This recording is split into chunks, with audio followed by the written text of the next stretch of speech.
अस्सलाम वालेकुम guys, welcome to my YouTube channel oral odyssey. तो ये मेरा एक डेंटिस्ट्री रिलेटेड यूट्यूब चैनल है बीडीएस स्टूडेंट्स के लिए। पाकिस्तान प्राइवेट सेक्टर में जितने भी बीडीएस स्टूडेंट्स हैं उनके लिए ये है कि डेंटिस्ट्री में रिलेटेड उनको किसी भी चीज़ की कोई भी समझ नहीं आ रही तो ये उस रिलेटेड चैनल है।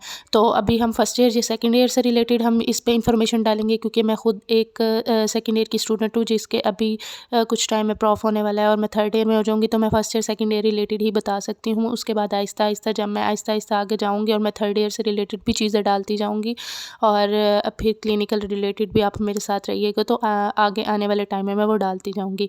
तो अभी आज की हमारी जो पहली वीडियो है वो हमारी डेंटल मटेरियल्स के एक टॉपिक जो है पॉलीमर मोनोमर रेजन्स इसके बारे में है। तो इसके कमेंट्स में आप मुझे बताइए कि आपको ये वीडियो की कितनी समझ आई, आपको इस टॉपिक की कितनी समझ आई और आप इसके बाद किस टॉपिक के बारे में समझना चाहते हैं आप मुझे कमेंट्स में बताएं। मैं एक एक करके आपके कमेंट्स पढ़ूंगी और फिर आपकी उन टॉपिक को आइंदा आने वाली वीडियोज़ में इंशाल्लाह ज़रूर डिस्क्राइब करूँगी।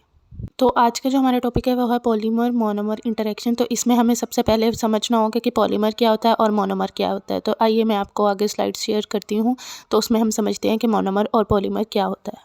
जी, तो सबसे पहले इधर लिखा हुआ है कि मोनोमर। अब हम पढ़ते हैं कि मोनोमर क्या होता है। अब वो कहते हैं कि monomer is a small single molecule that can undergo polymerization to form larger molecules. Monomer क्या होता है? एक स्मॉल और सिंगल मॉलिक्यूल होता है कि एक ही मॉलिक्यूल होता है और स्मॉल मॉलिक्यूल्स होते हैं, ठीक है। और इनकी पॉलीमराइजेशन होती है, ये एक प्रोसेस होता है जिसके थ्रू क्या होता है कि स्मॉल मोनोमर्स छोटे छोटे मॉलिक्यूल्स जो हैं वो लार्जर मॉलिक्यूल्स में कन्वर्ट हो जाते हैं, जिनको हम क्या कहते हैं? पॉलीमर्स। इसकी एग्जाम्पल हम देख लेते हैं कि कौन कौन सी है। Common monomers in dental materials include methyl methacrylate, जिसको हम एमएमए भी कहते हैं, एंड बिसफिनोल ए ग्लाइसिडाइल मेथेक्राइलेट, बिस गैमा भी कहते हैं और बिस जिमा भी कहते हैं। ये मोनोमर्स के हमारे पास एग्जाम्पल है। ये क्या छोटे मॉलिक्यूल्स होते हैं जिनकी पॉलीमराइजेशन होगी और बाद में वो पॉलीमर्स बना देंगे। अब पॉलीमर्स हमारे पास क्या होता है कि polymer is a large molecule made up of repeating units monomers bonded together in a chain और नेटवर्क स्ट्रक्चर। सॉरी। अब वो कहते हैं कि पॉलीमर हमारे पास क्या है? एक लार्ज मॉलिक्यूल है। हमने जैसे कहा था कि मोनोमर्स क्या मिलके बनाएंगे? पॉलीमर। और वो लार्ज मॉलिक्यूल किससे मिलके बना होगा? रिपीटिंग यूनिट्स मोनोमर से, ठीक है, जो कि बॉन्डेड टुगेदर एक दूसरे के साथ मिले होंगे। किस फॉर्म में? या तो चेन की फॉर्म में या एक नेटवर्क स्ट्रक्चर की फॉर्म में।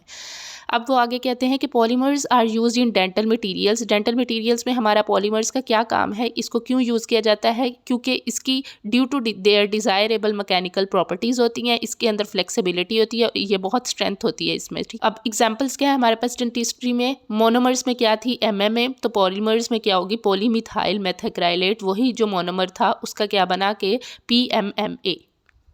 और दूसरी एग्जांपल हमारे पास क्या है? पॉलीकार्बोक्सिलेट। ये भी एक पॉलीमर है जो कि सीमेंट्स में यूज़ होता है हमारे पास।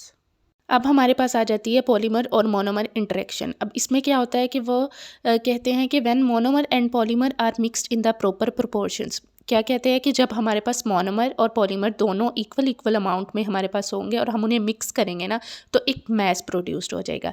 ज़ाहिर सी बात है, मोनोमर भी एक कंपाउंड सा है और पॉलीमर भी हमारे पास एक मैस सा है, और जब उन दोनों को हम मिक्स करेंगे तो हमारे पास एक मैस और आ जाएगा, ठीक है। उन दोनों की इक्वल प्रोपोर्शन होनी चाहिए।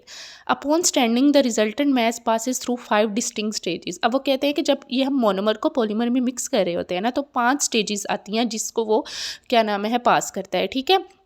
ऐसे नहीं है कि मोनोमर पॉलीमर में कन्वर्ट होगा, मोनोमर पॉलीमर में ही कन्वर्ट होगा, लेकिन 5 स्टेजेस से गुजर के कन्वर्ट होगा। अब सबसे पहले हमारे पास वो कौन सी होती है? सैंडी स्टेज होती है, ठीक है। उसके बाद हमारे पास होती है स्ट्रिंगी स्टेज।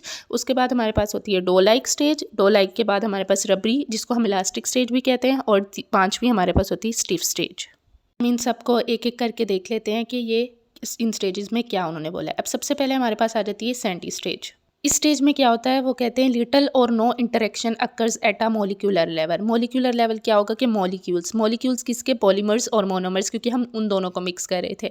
अब वो कहते हैं मोलिकुलर लेवल, दोनों के मॉलिक्यूल्स जो हैं उनके दरमियान या तो बहुत थोड़ी इंटरेक्शन होगी, बिल्कुल अभी हमने स्टार्ट किया है ना, तो उनके दरमियान बहुत थोड़ी इंटरेक्शन होगी, या फिर होगी ही नहीं। इसमें क्या होगा कि पॉलीमर के बीड्स बनने हैं। हमें पता था कि पॉलीमर्स बनने हैं किससे? मोनोमर से। मोनोमर जो है वो पॉलीमर में मिक्स होगा और उसके बाद पॉलीमर्स के बड़े बड़े बीड्स बन रहे होंगे, ठीक है। अब वो कहते हैं पॉलीमर के बीड्स जो होते हैं इसमें अनअल्टर्ड होते हैं, उसको कोई मतलब नुकसान नहीं होता या उसमें कोई चेंज नहीं होता, उसमें कोई जो है वो जैसे होते हैं वो वैसे ही होते हैं, क्योंकि बिल्कुल इनिशियल स्टेज होती है, ठीक है। उसके बाद तीसरा पॉइंट में वो क्या कह रहे हैं? Consistency of the mixture remains course और ग्रेनी। इसमें मिक्सचर की कंसिस्टेंसी कैसी होती है, ग्रेनी ग्रेनी, ग्रेन्स होते हैं, सही तरह से मिक्सचर मिक्स नहीं होता। अब ये देखिए साइड पे जो हमारे पास डायग्राम आपको शो हो रही है उसमें क्या है, वेट सैंडी स्टेज है। इसमें देखें कि अभी मिक्सचर जो है वो मिक्स हो रहा है, सही तरह से मिक्स नहीं हुआ और जो क्या नाम है कोई इंटरेक्शन नहीं है मॉलिक्यूलर लेवल पे। नेक्स्ट स्टेज हमारे पास कौन सी होती है, स्ट्रिंगी स्टेज होती है। अब इसमें वो कहते हैं कि next the mixture enters the स्ट्रिंगी stage. ठीक है, हमारे पास पहली सैंडी स्टेज से फिर हमारा मिक्सचर किस में एंटर होता है, स्ट्रिंगी स्टेज में। ठीक है, ड्यूरिंग दिस स्टेज, इस स्टेज के दौरान the monomer attacks the surfaces of the individual polymer beads and is absorbed into the beads. इसमें क्या होता है कि इस स्टेज के दौरान जो मोनोमर्स होते हैं ना, वो हमारे पास कुछ कुछ पॉलीमर्स के बीड्स वगैरह बने होते हैं, उस इंडिविजुअल पॉलीमर के बीड्स की सर्फेसिस को जाके ना अटैक करते हैं। ठीक है, और ना उनमें एब्जॉर्ब हो जाते हैं। जाहिर सी बात है मोनोमर जो है वो पॉलीमर में एब्जॉर्ब हो रहा है और उनके दरमियान एक इंटरेक्शन सा बन रहा है। ठीक है, जिसकी वजह से क्या स्ट्रिंग्स बन जाएंगे उनके दरमियान, और इस वजह से हम इसको स्ट्रिंगी स्टेज कहते हैं। ठीक है, आगे वो कहते हैं कि some polymer chains are dispersed into the liquid chains. ठीक है, पॉलीमर जो है हमारे पास, मोनोमर जो है वो लिक्विड फॉर्म में होता है, तो कुछ पॉलीमर की चेन भी जो है वो हमारे पास लिक्विड की चेन में हमारे पास डिस्पर्स हो जाएंगी। मोनोमर पॉलीमर में हो रहा है और पॉलीमर मोनोमर में, और इनके दरमियान इंटरेक्शन हो रहा है और स्ट्रिंग्स ही बन रही हैं। आगे वो कहते हैं कि दीज पॉलीमर्स चेन अनकॉइल, फिर ये पॉलीमर की चेन अनकॉइल ऐसे खुलेंगी, thereby increasing the viscosity of the mix, जिसकी वजह से जो हमारे पास मिक्सचर बना है ना उसकी विस्कोसिटी बढ़ जाएगी। ठीक है, क्योंकि वो अनकॉइलिंग हो रही है, कॉइलिंग नहीं हो रही, अनकॉइलिंग है, तो मिक्सचर की विस्कोसिटी बढ़ रही है। अब इस स्टेज को हम क्या कहेंगे, स्ट्रिंगीनेस या स्टिकीनेस। इस स्टेज को हम स्ट्रिंगीनेस कहते हैं क्योंकि इसमें स्ट्रिंग्स भी बनते हैं और स्टिकी मटेरियल होता है। अगली स्लाइड में मैं आपको दिखाती हूँ कि वो किस तरह का मटेरियल होता है। अब ये देखें कि हमारे पास जो अगली स्लाइड आई है उसमें ये स्ट्रिंग्स इस तरह का बन रहा है, तो ये हमारे पास स्ट्रिंगी स्टेज हो जाएगी। ठीक है, हमारे पास थर्ड स्टेज होती है ना, वो डो लाइक स्टेज होती है। ठीक है, अब इसमें क्या होता है कि subsequently the mass enters a dough like stage. सबसे पहले हमारे पास कौन सी थी सैंडी स्टेज, फिर हमारे पास थी स्ट्रिंगी, और अब हमारे पास कौन सी मटेरियल किस में एंटर हो जाएगा, डो लाइक स्टेज में। ठीक है, डो की तरह होगा। अब इसमें क्या है कि on a molecular level and increase number of polymer chains enter the solution. अब जाहिर सी बात है थर्ड स्टेज है, इसमें बहुत ज़्यादा इंटरेक्शन हो रहा है, नंबर ऑफ पॉलीमर चेन जो है वो सोल्यूशन में एंटर कर चुकी हैं और वो मोनोमर में एड आउट कर चुकी हैं। ठीक है, 10 monomer and dissolve polymers are form, जिसकी वजह से मोनोमर और एक मोनोमर, और जब वो डिजोल्व होगा तो उसके बाद पॉलीमर जो है वो बन चुका होगा। ठीक है, आगे वो कहते हैं कि it is important to note that a large quantity of swollen but undissolved polymer also remains. अब वो कहते हैं कि इसमें ऐसे होता है कि बहुत ज़्यादा अमाउंट में पॉलीमर चेन्स तो बन जाते हैं, लेकिन कुछ अमाउंट में हमारे पास पीछे पॉलीमर्स रह भी जाते हैं, जिसको हम क्या कहेंगे, अनडिजोल्व पॉलीमर्स। ठीक है, और वो किस फॉर्म में होंगे, वो स्वोलन फॉर्म में होंगे। ठीक है, अब वो कहते हैं कि clinically the mass behaves like pliable dough. Clinically mass कैसे होगा, हमारे हाथों में जिस तरह हम क्लिनिकल यूज़ करेंगे तो वो एक डो की तरह होगा। ठीक है, नो लैंगर टेकीनेस नहीं होगी उसमें, वो चिपक नहीं रहा होगा और बिल्कुल हमारे हाथों से ना मतलब डो की तरह होगा। और does not adhere to the vessel की वॉल, जिसमें हम उसको मिक्स कर रहे होंगे मोनोमर को पॉलीमर से, उसके साथ एडहेयर भी नहीं कर रहा होगा। तो ये जो है हमारे पास डो लाइक स्टेज हो जाती है। और यही जो है ना, यही स्टेज है, इसी स्टेज में हम जो है हम मोल्ड जब बना रहे होते हैं, मोल्ड कैविटी हम मोनोमर जो पॉलीमर रेजन होता है, इसी स्टेज में हम उसको कैविटी में जो है वो एंटर करते हैं। तो ये स्टेज सबसे ज़्यादा है। अब इसकी ये डायग्राम में देखें कि हमें ये डो नज़र आ रही है। ठीक है, तो ये हमारे पास थर्ड स्टेज होती है जिसको हम डो लाइक स्टेज कहते हैं। नेक्स्ट स्टेज हमारे पास होती है रबरी और इलास्टिक स्टेज। ठीक है, इसमें क्या होता है कि following the dough like stage के बाद उसको फॉलो करते हुए चौथी स्टेज हमारे पास जो आती है वो कौन सी होती है, मिक्सचर एंटर करती है रबरी और एक इलास्टिक स्टेज में। ठीक है, मिक्सचर एंटर कर जाता है। This is because monomer is dissolve by evaporation and by further penetration into remaining polymer beads. अब वो क्या कहते हैं कि मोनोमर कैसे फर्दर डिजोल्व हो जा रहे पॉलीमर में, कि एवेपोरेशन, उसकी एवेपोरेशन, पहले वाले मोनोमर की एवेपोरेशन हो जा रही है और नेक्स्ट जो है वो हमारे पास ऐड हो जा रहा है, और एट द एंड हमें पता है कि मोनोमर एंड ख़त्म होकर पॉलीमर में आ जाना है। इसी तरह मोनोमर जो है वो एवेपोरेट हो के फर्दर पेनिट्रेशन हो रही है उसकी, जो बाकी रिमेन रह गए कौन से, पॉलीमर बीड्स। इसके बाद वो कहते हैं कि the mass rebounds when compressed और स्ट्रेच्ड। जब उसको हम क्या करेंगे, कंप्रेस करेंगे, स्ट्रेच करेंगे तो मैस रिबाउंड करेगा। ठीक है, क्योंकि वो एक रबरी और इलास्टिक स्टेज में रबर की तरह बिहेव करेगा।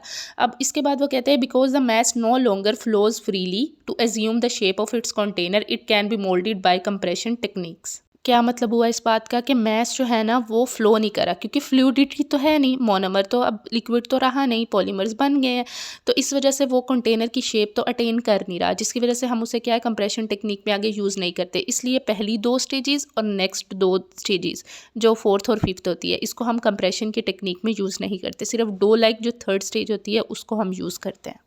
ये पिक्चर में देखें कि रबरी और इलास्टिक स्टेज आप लोगों को कैसे फील हो रही है। एक रबर मटेरियल है, ठीक है, जो कि हमारे सामने आ गया है। नेक्स्ट अब हमारे पास लास्ट स्टेज और 5th स्टेज जो होती है वो स्टिफ स्टेज आती है। इसमें क्या होता है कि upon standing for extended period, बहुत लंबे पीरियड के लिए जो है हमारे पास मैश जो है वो पड़ा रहने की वजह से मैश मिक्सचर जो है वो स्टिफ हो जाता है। This can be attributed to the continued evaporation of unreacted monomer. ये क्यों होता है? क्योंकि हम इसको किसको एट्रीब्यूट करते हैं, ये भी हम किसकी तरफ जाने देते हैं, हम कहते हैं कि जो हमारे पास अनरिएक्टेड मोनोमर्स पड़े हुए थे ना, वो लंबे टाइम के लिए पड़े रहे थे, जिसकी वजह से वो मैश जो है हमारा स्टिफ हो गया। इसको हम उसको कह देते हैं कि इस वजह से हमारा मैश हुआ है। और लास्ट पॉइंट क्या है कि from a clinical stand point, clinically हम क्या करते हैं, क्या देखते हैं कि the mixture appears very dry. ये जो लास्ट स्टिफ स्टेज होती है इसमें मिक्सचर बहुत ड्राई होता है, अपेयरेंस इसकी ड्राई होती है, ठीक है, और is resistant to mechanical deformation, और ये इसकी कोई डिफॉर्मेशन नहीं होती, कोई इसमें स्ट्रेचिंग नहीं होती, कोई इसमें जो है थोड़ी बहुत भी जो डिफॉर्मेशन नहीं होती मैकेनिकल, जिस वजह से हम ये जो है इसको भी आगे फर्दर मोल्ड में हम यूज़ नहीं करते। अब वो देखें आगे डायग्राम में कि वो स्टिफ हो गया है और वो उसकी स्टिफनेस चेक कर रहे हैं एक मटेरियल एंटर। सो आपको ये वीडियो समझ आ गई होगी, ये टॉपिक भी अच्छे से समझ आ गया होगा आपको। इसमें टॉपिक में किसी भी किस्म का कोई भी मसला है तो आप कमेंट्स में पता कर सकते हैं, पूछ सकते हैं, तो मेरा हो सका तो मैं आपको कमेंट्स में जवाब दूंगी, ठीक है। और अगर आपको वॉइस का इशू आ रहा है या मेरे रिलेटेड किसी भी वीडियो में किसी भी रिलेटेड इशू आ रहा है तो आप मुझे कमेंट्स में बता सकते। और वीडियो को लाइक करें, शेयर करें और चैनल को सब्सक्राइब कर दें ताकि जो नई आने वाली वीडियो है वो आप तक ज़रूर पहुँचे। बेल आइकन को भी प्रेस कर दें। और नेक्स्ट वीडियो तक के लिए अल्लाह हाफिज़, खुश रहिए, आबाद रहिए।